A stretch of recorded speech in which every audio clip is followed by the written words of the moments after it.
TNPSC அப்படின்னு எடுத்துட்டோம்னா எல்லாத்துக்கும் பேஸ் வந்து ஃபஸ்ட்டு ஒன்று ஃபார் எக்ஸாம்பிள் கரண்ட் அஃபேர்ஸ்க்கு ஒரே ஒரு வெப்சைட் ஃபாலோ பண்ணுங்கள். நான் ஃபாலோ பண்ணது டிஎன்பிஎஸ்சிக்கு வரணும்னா என்ன சார் பண்ணணும், ஃபஸ்ட்டு ஸ்டார்டிங் என்ன பண்ணணும், ஹவுஸ் ஒய்ஃப் குடும்ப தலைவி வந்து இந்த எக்ஸாமுக்கு வந்து ப்ரிப்பேர் பண்ணணும் அப்படின்னு யோசிக்கும் போது அவங்க யூடியூப் வீடியோஸ் வந்து ஒன்றும் ஒரு மாதிரி உங்களை ஒரு பாதைக்கு எடுத்துகிட்டு போகும். ஒரு யூடியூப் வீடியோ பார்ப்பீங்க, இது நல்லாயிருக்கும், அடுத்து இன்னொன்று பார்ப்பீங்க, சேம் கண்டென்ட்டுக்கே ஒரு 10 யூடியூப் வீடியோவில் இவர் இப்படி சொல்லியிருக்காரு, அவர் இப்படி சொல்லியிருக்காரு, இவர் இப்படி சொல்லியிருக்காரு அப்படின்னு சொல்லி மனசு வந்து வேறு இதில் மாறும்போது நீங்கள் வந்து ஒரே இதை நிலையாக வந்து படிக்க முடியாது. இந்த எக்ஸாமில் நமக்கு ஒரு ஆச்சரியமான தகவல் என்ன அப்படின்னா, யூத் பேப்பரின் இனிய வணக்கம்.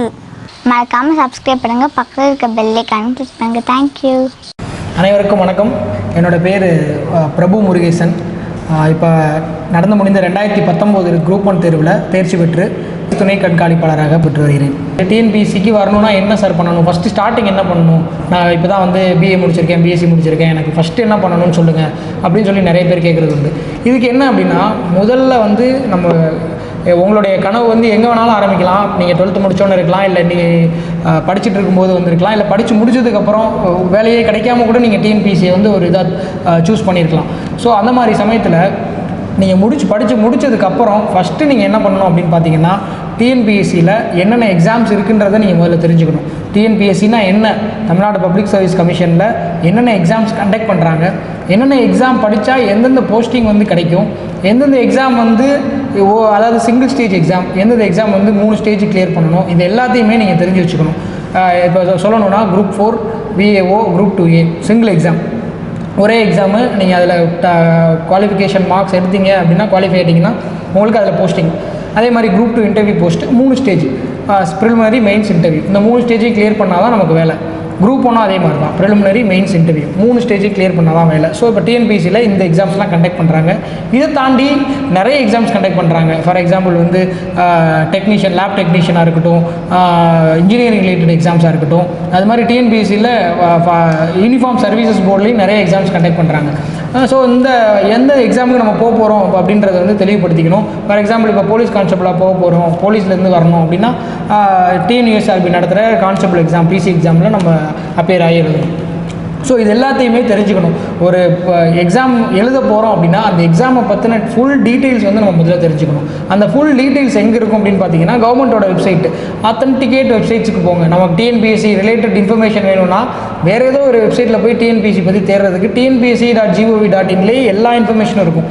அதோட சிலபஸ், ப்ரிலிமினரி சிலபஸ் இருக்கும், மெயின் சிலபஸ் இருக்கும், என்ன பேட்டர்ன் அப்படின்னு இருக்கும்.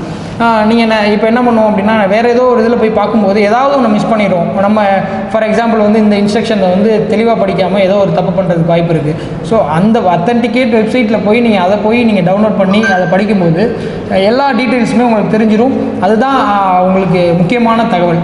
ஸோ இப்போ எக்ஸாம் ஸ்டார்ட் பண்ண போகிறீங்க, இப்போ குரூப் 2 ஸ்டார்ட் பண்ண போகிறீங்க அப்படின்னா டிஎன்பிஎஸ்சி வெப்சைட்டில் போய் அதுக்கான சிலபஸை டவுன்லோட் பண்ணுங்கள். சிலபஸை முதல்ல எடுத்து சிலபஸை ஃபுல்லாக படிங்க. எதெல்லாம் வருது அப்படின்னு பார்த்தீங்கன்னா, நம்ம இந்த எக்ஸாமில் நமக்கு ஒரு ஆச்சரியமான தகவல் என்ன அப்படின்னா, இது வரைக்கும் நீங்கள் படித்தது தான் நீங்கள் திருப்பி படிக்க போகிறீங்க, எதுவும் புதுசாகவே படிக்க போகிறதே இல்லை. என்ன அப்படின்னா, ஸ்கூலில் நீங்கள் என்ன பண்ணீங்க, 6வதுலேருந்து 12வது வரைக்கும் என்ன படிச்சிங்களோ அதை நம்ம திருப்பி படிக்க போகிறோம். ஒரு வருஷத்தில் 6வதுலேருந்து 12வது 6 வருஷம் படித்தோம். அந்த 6 வருஷத்தில் படித்ததை ஒரே வருஷத்தில் நம்ம டிஎன்பிஎஸ்சி வந்து நம்மக்கிட்ட இருந்து எதிர்பார்க்குது. 6வதுலேருந்து 12வது ஒரு வருஷத்துக்குள்ளே நீங்கள் படித்து அதில் எவ்வளோ நாலேஜ் நீங்கள் கெயின் பண்ணீங்களோ அதை தான் வந்து கொஷின்ஸாக கேட்குறாங்க இப்போ. ஸோ அதுதான் பேசிக்கும் கூட. நம்ம பேசிக் நாலேஜை டெஸ்ட் பண்ணுறது வந்து ஸ்கூல் டெக்ஸ்ட் புக்கில் உள்ள கண்டென்ட்டு தான். ஸோ அந்த ஸ்கூல் புக்ஸை வந்து ஃபஸ்ட்டு படிங்க. உள்ளே வரும்போது ஃபஸ்ட்டு மெயின் வந்து நியூஸ் பேப்பர் ரீடிங்.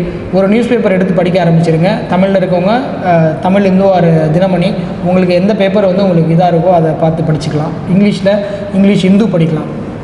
ஸோ இந்த நியூஸ் பேப்பர் ரீடிங் வந்து ஃபஸ்ட்டாக இருக்கணும். யார் உள்ளே நுழைஞ்சாலும் இந்த சிலபஸ் ப்ளஸ் இந்த நியூஸ் பேப்பர் ரீடிங் இது வந்து ஃபஸ்ட்டு நீங்கள் ஸ்டார்ட் பண்ண வேண்டிய இது ரெண்டும் தான் ஃபஸ்ட்டு ஸ்டார்ட் பண்ண வேண்டியது. அடுத்ததாக பார்த்தீங்கன்னா, அந்த சிலபஸை எடுத்ததுக்கப்புறம் இந்த புக்ஸுன்னு சொல்லி நம்ம நிறைய பேருக்கு வந்து புக்ஸுக்காக கேட்பாங்க. சார் இந்த இதுக்கு எந்த புக் ஃபாலோ பண்ணலாம் சார், இவர் இந்த புக் சொல்கிறாரு, இந்த புக்கு படித்து தான் அவர் கிளியர் பண்ணாராம். அதெல்லாம் கிடையாது. ஃபஸ்ட்டு வந்து ஸ்கூல் புக்ஸை கிளியராக படிங்க. அந்த ஸ்கூல் புக்ஸை தரவாக படித்ததுக்கப்புறம் ஸ்டாண்டர்ட் புக்ஸ்னு ஒரு சில புக்ஸ் இருக்கும், அந்த ஸ்டாண்டர்ட் புக்ஸை படிங்க. ஸ்டாண்டர்ட் புக்ஸோட லிஸ்ட்டு வந்து பார்த்திங்கன்னா ஒரு சப்ஜெக்ட்டுக்கும் ஒரு புக்கு எடுத்துக்கோங்க. நிறைய புக்ஸ் போகாதீங்க. அந்த மாதிரி ஃபார் எக்ஸாம்பிள் வந்து சப்ஜெக்ட்ஸ் பார்த்திங்கன்னா Indian polity, history, geography, economy, current affairs, aptitude இந்த மாதிரி இருக்கும். Indian polity Laxmikanth, Indian history spectrum brief history of modern India, இது எக்கனாமி வந்து key concepts Sankar Ganesh Karuppiah, geography வந்து ஸ்கூல் புக்ஸே மோர் தென் எனஃப், வேறு சயின்ஸ் வந்து school books more than enough, current affairs newspaper plus ஒரு வெப்சைட்டு. இந்த வெப்சைட் இதுன்னு சொல்லும்போது நிறைய பேர் வந்து இப்போ இன்ஃபர்மேஷன் வந்து ரொம்ப கொட்டி கிடக்கு. நம்ம கூகுளில் போய் அடித்தோன்னா ஒரு கண்டென்ட்டுக்கு ஒரு 1000 ரிசல்ட்ஸ் வரும். அந்த 1000ல் எது சூஸ் பண்ணுறது அப்படின்றது தான் நம்ம வைஸ் டிசிஷன். அதில் எது முக்கியமானதுன்னு சொல்லி சூஸ் பண்ணுங்கள். ஃபார் எக்ஸாம்பிள் கரண்ட் அஃபேர்ஸ்க்கு ஒரே ஒரு வெப்சைட் ஃபாலோ பண்ணுங்கள். நான் ஃபாலோ பண்ணது ஜிகே டுடே.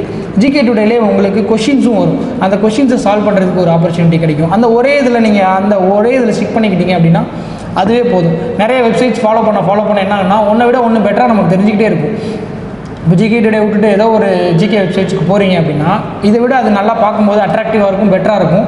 அது உங்களுக்கு கரெக்டாக இருக்குது, கரெக்டாக இது பண்ணுறாங்க, அப்டேட் பண்ணுறாங்க, அந்த வெப்சைட்டு டெய்லியும் போடுறாங்க அப்படின்னா உங்களுக்கு பிடிச்சிருக்குன்னா ஃபாலோ பண்ணுங்கள். ஆனால் stick to only one website, அதுக்கு மேலே போகாதீங்க. நிறைய இன்ஃபர்மேஷன்ஸ் வந்து தாண்டி நிறைய போகும்போது உங்களுக்கு வந்து அதை ஃபாலோ பண்ண முடியாது. நிறைய பேர் சொல்லுவாங்க இந்த வெப்சைட்டில் இது நல்லாயிருக்கும், அந்த வெப்சைட்டில் எல்லாத்தையும் நீங்கள் எடுத்துக்கோங்க அப்படின்னு சொல்லுவாங்க. எனக்கு வந்து என்னோடய இது என்னென்னா அட்வைஸ் என்னென்னா, நிறைய இதில் நீங்கள் தாண்டி போகும்போது எதில் எது படித்தோன்றதே உங்களுக்கு குழம்பிடும். கடைசியாக எது நிலையான ஒரு இதை வந்து நம்ம சொல்ல முடியாது, இதில் இருந்தால் நம்ம எல்லாத்தையும் கொண்டு வந்தோம் அப்படின்ட்டு. அதனால் ஒரே ஒரு வெப்சைட் மட்டும் எடுத்துக்கோங்க. கரண்ட் அஃபேர்ஸை பொறுத்த வரைக்கும், ஆப்டிடியூடை பொறுத்த வரைக்கும் school books plus question papers, பழைய previous year question papers plus YouTube videos எது வேணால் நீங்கள் பார்க்கலாம். இதுதான் வந்து நம்மளுடைய ப்ரிப்பரேஷன் வந்து ஸ்டார்ட் பண்ணி குரூப் 1 இருக்கட்டும், குரூப் 2 இருக்கட்டும், டிஎன்பிஎஸ்சி அப்படின்னு எடுத்துட்டோம்னா எல்லாத்துக்கும் பேஸ் வந்து ஃபஸ்ட்டு ஒன்று newspaper reading, second syllabus அதோட content, then choice of books, select பண்ணுற புக்ஸ் என்ன அப்படின்றது. ஸோ அதுக்கப்புறம் இதை தாண்டி கொஷின் பேப்பர் சால்விங். நம்ம ப்ரீவியஸ் இயர் கொஷின் பேப்பர்ஸ் இருக்குது பார்த்தீங்களா, ப்ரீவியஸ் இயர் கொஷின் பேப்பரை சால்வ் பண்ணணும். இது எல்லாத்தையுமே ஃபாலோ பண்ணி வந்தாவே போதும். ஸ்கூல் புக்ஸு கன்ஃபார்மாக படிக்க வேண்டிய ஃபஸ்ட்டு லிஸ்ட்டில் வந்து ஸ்கூல் புக்ஸ் இருக்கணும். ஸோ இது எல்லாமே வந்து ப்ராப்பராக பண்ணிட்டு வந்தீங்க அப்படின்னா கன்ஃபார்மாக டிஎன்பிஎஸ்சி வந்து ஈஸியாக கிளியர் பண்ணலாம். உடனே அதாவது இந்த காலேஜ் முடிச்சுட்டு வர்றவங்களுக்கு இந்த கொஷின்ஸ்லாம் அரைஸ் ஆகலாம். இதெல்லாம் ஃபாலோ பண்ணாவே கண்டிப்பாக இது பண்ண முடியும். இதை தாண்டி ஆன்லைனில் படிக்கிறது. இப்போ வந்து என்னென்னா நிறைய பேர் வந்து நம்ம டிஜிட்டல் எராக்கு மாறினதுனால இப்போ நமக்கு ஃபோன் தான் வந்து மெயின் இதாக இருக்குது. ஃபோன் அந்த பிளாட்ஃபார்மில் நம்ம எப்படி படிக்கணும். நிறைய பேர் புக்ஸை யூஸ் பண்ணாமல் இப்போ ஃபோன்லேயே தான் படிக்கணும். நிறைய பேருக்கு யூடியூப் வீடியோஸை பார்த்தே படிக்கணும் அப்படின்னு ஆசை இருக்கும். ஆனால் அதை வந்து ரொம்ப அதிலே அடிக்ட் ஆகிடாதீங்க. ஏன் அப்படின்னா யூடியூப் வீடியோஸ் வந்து ஒன்றும் ஒரு மாதிரி உங்களை ஒரு பாதைக்கு எடுத்துகிட்டு போகும். ஒரு யூடியூப் வீடியோ பார்ப்பீங்க, இது நல்லாயிருக்கும், அடுத்து இன்னொன்று பார்ப்பீங்க. சேம் கண்டென்ட்டுக்கே ஒரு 10 யூடியூப் வீடியோவில் இவர் இப்படி சொல்லியிருக்காரு, அவர் இப்படி சொல்லியிருக்காரு, இவர் இப்படி சொல்லியிருக்காரு அப்படின்னு சொல்லி மனசு வந்து வேறு இதில் மாறும்போது நீங்கள் வந்து ஒரே இதை நிலையாக வந்து படிக்க முடியாது. அதனால் ஸ்கூல் புக்கை பிரதானமாக வச்சுக்கோங்க. அதில் ஒன்றும் புரியலையா, இந்த ஸ்கூல் புக்கில் இது படிக்கும்போது புரியல, இந்த ஸ்டாண்டர்ட் புக்கில் இது படிக்கும்போது புரியல அப்படின்னா ஒரு யூடியூப் வீடியோவை நீங்கள் எடுத்து இதில் ஏதாவது சொல்லியிருக்காங்களா, இதுலேருந்து ஏதாவது புரிகிற மாதிரி இது சொல்லியிருக்காங்களா அப்படின்னு பார்க்கலாம். ஆனால் ஒரு சில இதை வந்து யூடியூப் வீடியோஸை உட்காந்து நீங்கள் ஃபுல்லாக பார்த்தீங்க அப்படின்னா ஆன்லைன் ப்ரிப்பரேஷன் வந்து நல்ல விஷயம், நிறைய விஷயம் வந்து ஈஸியாக கிடைக்குது. என்ன சொல்கிறது, நமக்கு எல்லா ஜூஸையும் புழிஞ்சு ஒரே இடத்துல கொடுக்குறாங்க. அந்த மாதிரி நிறைய இருக்குது. இருந்தாலும் மெயினாக உள்ள சப்ஜெக்ட் வைஸ் உள்ள ஸ்கூல் புக்ஸை படித்ததுக்கப்புறம் நீங்கள் அதை யூஸ் பண்ணுங்கள். அதே மாதிரி ஆன்லைனில் ஃபுல் ப்ரிப்பரேஷன் சொல்லி டைமை வேஸ்ட் பண்ணாதீங்க. ஆன்லைன் ப்ரிப்பரேஷனுக்குன்னு ஒரு டைமை ஒதுக்கிக்கோங்க. அதை நீங்கள் என்ன தான் இருந்தாலும் நீங்கள் மொபைலில் படிக்கிறத விட நம்ம ஃபிசிக்கலாக புக் எடுத்து படிக்கும்போது அது ஈஸியாகவே இருக்கும். ரொம்ப நேரம் நம்ம கண்ணு படிக்க முடியாது. அதே மாதிரி ஒரு 10 மணி நேரம் யூடியூப் வீடியோஸை பார்த்துட்டு நம்ம அதை ரீப்ரொடியூஸ் பண்ண முடியுமா அப்படின்னா பண்ண முடியாது. ஸ்கூல் புக்கில் நீங்கள் திருப்பி ரிவைஸ் பண்ணும்போது பண்ண முடியும். ஸோ ஆன்லைனே வந்து ரொம்ப ஃபுல் டைம் யூஸ் பண்ணி இது பண்ணாதீங்க. உங்களுடைய ப்ரிப்பரேஷனில் ஆன்லைனில் நீங்கள் கண்டென்ட் எடுக்கிறதும் ரொம்ப முக்கியம். பட் அதுக்கான டைமை வந்து ஒதுக்கிக்கோங்க. இந்த டைமில் தான் நான் இந்த ப்ரிப்பரேஷன் பண்ணுவேன் அப்படின்றது ஒதுக்கிக்கோங்க. ஃபோனில் மட்டுமே ஃபுல் ப்ரிப்பரேஷன் அப்படின்றது வந்து ஒரு சில பேருக்கு கரெக்டாக இருக்கும். என்னுடைய பார்வையிலேருந்து ஃபுல்லாக வந்து ஆன்லைன் கண்டென்ட்டை மட்டும் வச்சு இது பண்ணாமல் ஸ்டாண்டர்டாக படித்ததுக்கப்புறம் நீங்கள் ஆன்லைன் கண்டென்ட்டை தேடி போகலாம். அதுவும் வந்து ரொம்ப லிமிட்டடாக வச்சுக்கோங்க. ஒரே ஒரு வெப்சைட்டு அதை மட்டும் வச்சுக்கோங்க. அதை ஃபாலோ பண்ணாவே கரெக்டாக இது பண்ண முடியும்.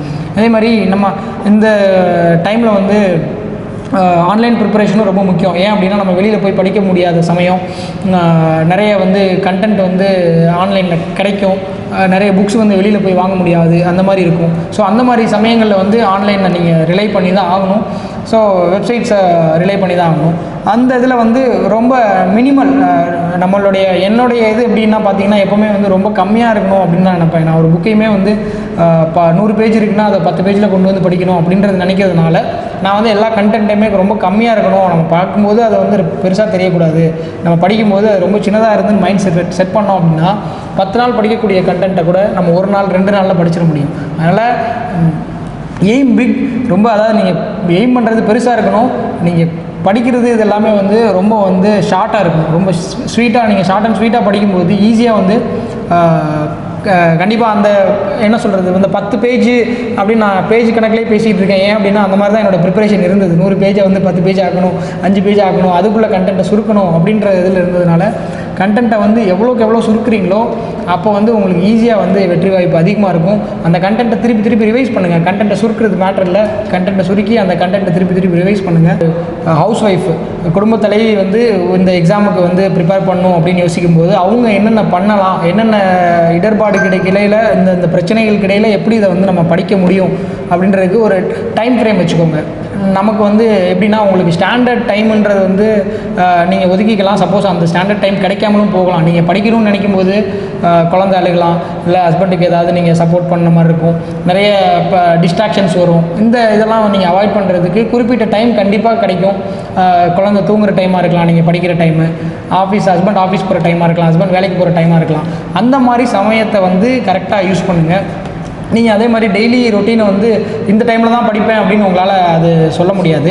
அதனால் என்ன பண்ணுறீங்க அப்படின்னா அந்த 24 ஹவர்ஸில் உங்களுக்கு எது தோணுமோ, எதுவான டைமாக இருக்குமோ அதை நீங்கள் ஒரு நாளைக்கு இவ்வளோ நேரம் படிப்பேன்றதை வச்சுக்கிட்டு ஒரு 4 ஹவர்ஸ் என்னால் படிக்க முடியும் சார், எனக்கு 4 ஹவர்ஸ் டைம் இருக்குது, அந்த 4 ஹவர்ஸில் நான் படிப்பேன் அப்படின்னா அந்த 4 ஹவர்ஸை கரெக்டாக யூட்டிலைஸ் பண்ணுங்கள்.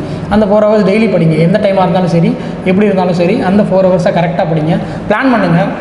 சப்ஜெக்ட்ஸ், இந்த மெட்டீரியல்ஸ் இதெல்லாம் வந்து உங்களுக்கு கிடைக்காம போகலாம். எந்த சைட்லேருந்தும் சப்போர்ட் கிடைக்காம போகலாம். ஹஸ்பண்ட் சைட்லேருந்து சரி, வீட்டு சைட்லேருந்து உங்களுக்கு சப்போர்ட் கிடைக்காம போகலாம். படிக்கிறது கூட சப்போர்ட் கிடைக்காம போகலாம். ஆனாலும் உங்கள் கனவை வந்து கனவு காண்றது நீங்கள் மட்டும்தான், மற்றவங்க கிடையாது.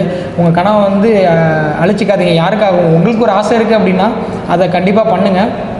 அதுக்கு உங்களுக்கு என்ன தேவையோ அந்த ஆன்லைன் கண்டென்ட்டாக இருக்கலாம், இல்லை புக்ஸாக இருக்கலாம், யார்ட்டையாவது கேட்டு படிக்கலாம், இல்லை ஸ்கூல் புக்ஸு, யாராவது கண்டிப்பாக உங்களுக்காக ஹெல்ப் பண்ணுற ஒரு ஜீவன் கண்டிப்பாக இந்த உலகத்தில் இருக்கும்.